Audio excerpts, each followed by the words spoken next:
Yeah.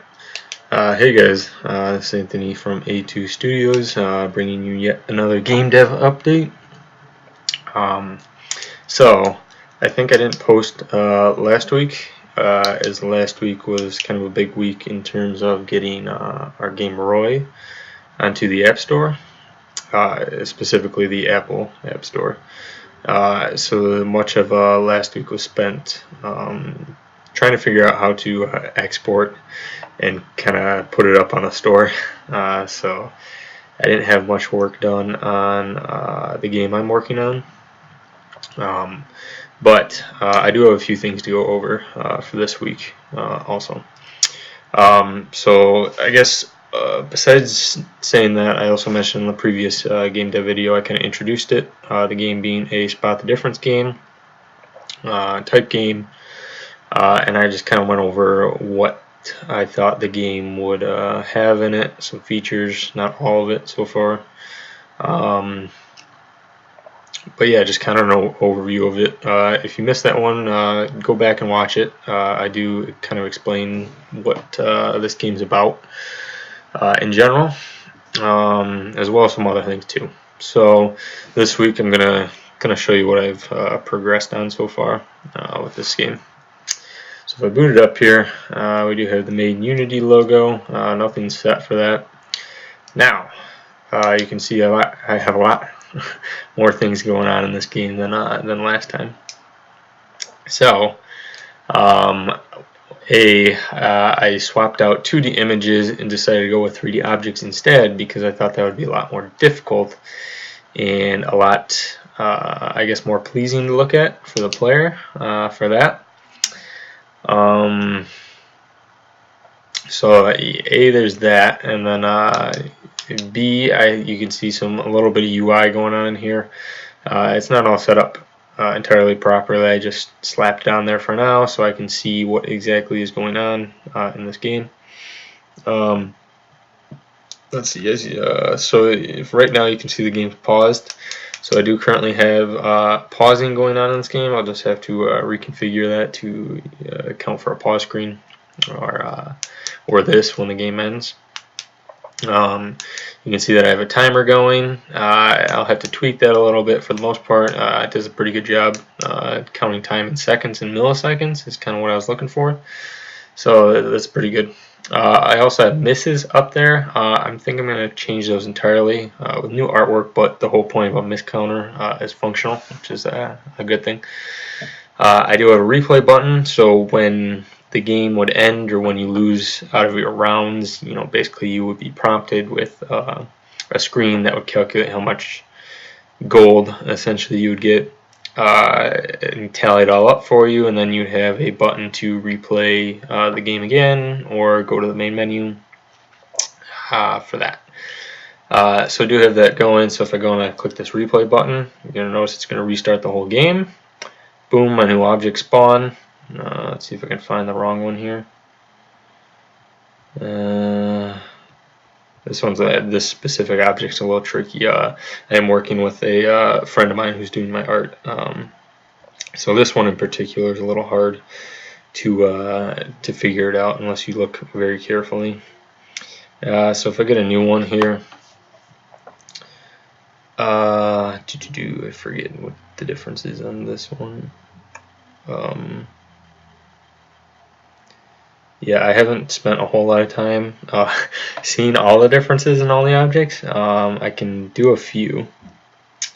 This one is the wrong one, so as you saw, I got the right object, and then it goes and spawns me a new one for that. So I do have pretty much all the base mechanics down with it, which is good. They're obviously not all polished. It's the second go around going on in this game. But they're all there. They're all functional. So I talked to my partner Alex, and I think I might switch up the gameplay a little differently. So as you can see, if I hit the replay button, a random number of shapes will spawn on the screen. That's all to be determined for that.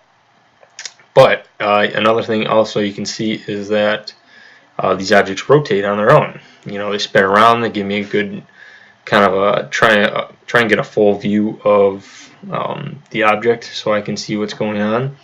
But he recommended that I might want to change that so that the objects are all stationary, and then I can click the object and drag to rotate it around manually, so it's this free looking aspect with it.